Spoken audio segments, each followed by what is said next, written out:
Sir की सैया पर लेटे हुए, अर्जुन के द्वारा हजारों बाण भीष्म पितामह के शरीर में चुभे हुए हैं, रक्त की धार बह रही, प्यास से तड़प रहे हैं। भीष्म पितामह जी दो लोगों की प्रतीक्षा कर रहे हैं। लोगों की मान्यता तो यही है, पहली प्रतीक्षा कर रहे हैं कि सूर्य नारायण दक्षिणायन से उत्तरायण जाए, दूसरी प्रतीक्षा है भगवत दर्शन।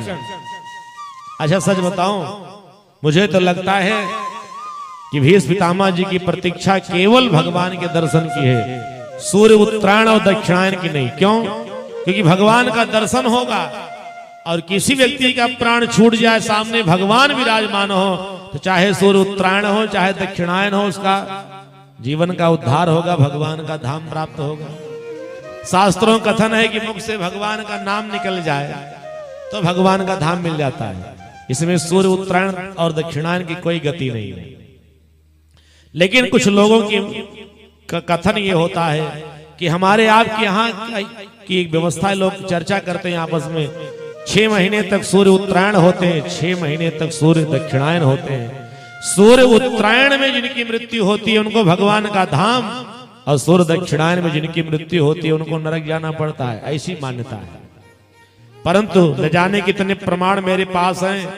बड़े बड़े साधु संत महात्मा अमलात्मा विमलात्मा परमहंस योगी जति सन्यासी, जिन्होंने जीवन में केवल राम नाम का जप किया, जगत के प्रपंच से जिसने कोई वास्ता नहीं रखा, ऐसे जो महापुरुष हैं उनकी भी मृत्यु सूर्य दक्षिणायन में होती है।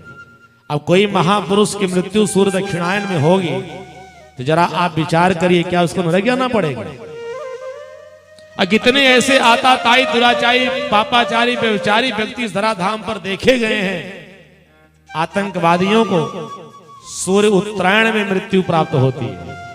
तो कोई आतंकवादी, कोई दुष्ट, कोई राक्षस अगर सूर्य उत्तरायण में मरेगा तो भगवान का धाम प्राप्त करेगा, ये कहां की बात है?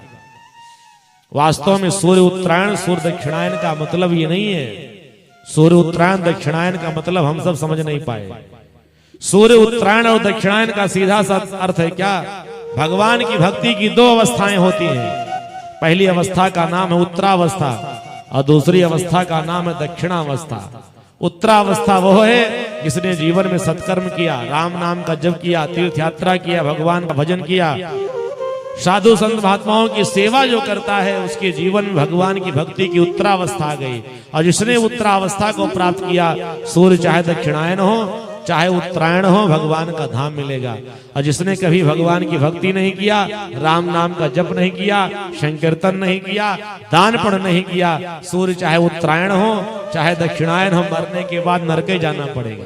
एक तो अर्थ ये है। दूसरा अर्थ है, सूर्य उत्तरायण की प्रतीक्षा भीष्म पितामह जी नहीं कर रहे थे, तो किसकी प्रतीक्षा कर रहे थे?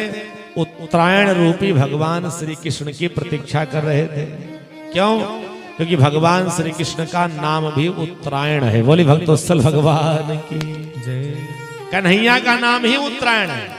और सबसे पहले उत्तरायण का अर्थ कर लीजिए, पूरी कथा समझ जाओगे। उत्तरायण का सीधा सा अर्थ है उत्तराधन आयन बराबर उत्तरायण। जिन्होंने उत्तरा के गर्भ को अपना आयन बना लिया हो, ऐसे भगवान श्री कृष्ण का एक नाम है उत्तरायण। बोली भक्तवत्सल भगवान की। तो आज सूर्य उत्तरायण की नहीं, बल्कि भगवान श्री कृष्ण जो उत्तरायण स्वरूप में हैं, उनकी प्रतीक्षा श्री भीष्म पितामह जी कर रहे हैं। और आज उनको दर्शन देने के लिए